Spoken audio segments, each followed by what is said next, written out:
Daniel Webster said, "Hold on, my friends, to the Constitution and to the republic for which it stands. For miracles do not tend to cluster, and what's happened once in 6,000 years is not likely to happen again." And Daniel's right. We have a constitution in the state of California that doesn't work anymore. This is our constitution from 1879. And we have to ask ourselves yet again, why do we have this constitution? What do we care? What's it supposed to accomplish? And if it's not accomplishing those things, what can we do to make that Constitution work?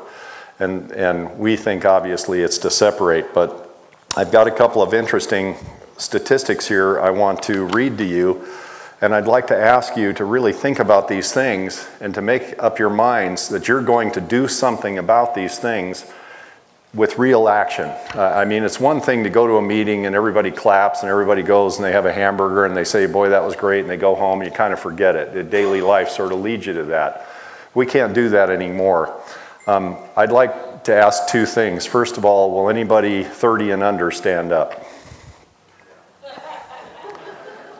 Thank you.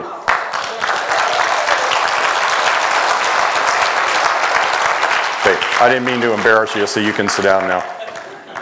You guys are the reason I'm here. I'm not here because I'm a big success. I'm not here because I lived my life so well and I did so many things that it gives me privilege to stand in front of you and preach to you.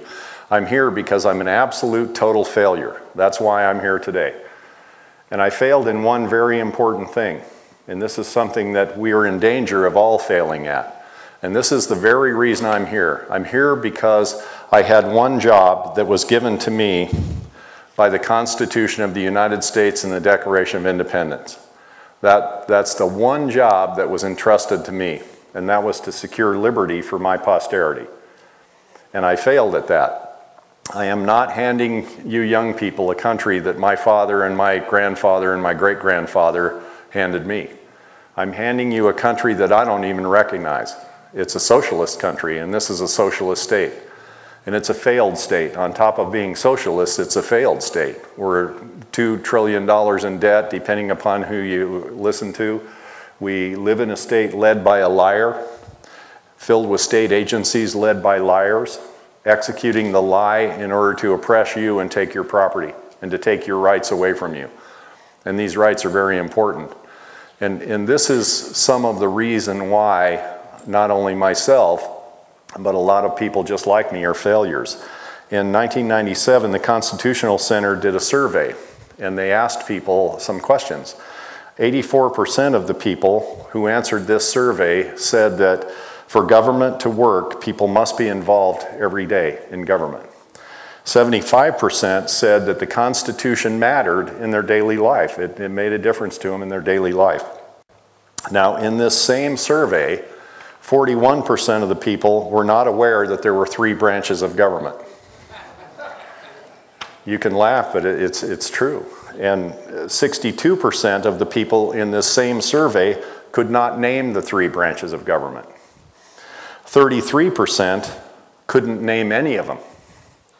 And that's in the same survey where 75% of the people said the Constitution mattered in their daily lives.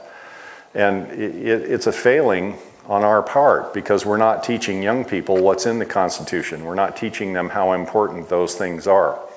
And so we ask ourselves, why do we even have a Constitution? Who cares? And we know the answers to these questions. Because like I've said to you before, and some of you might remember this, the courts have 2 principles that are very important to our jurisdiction. And what I want to talk about before I talk about how we go forward are those 4 principles.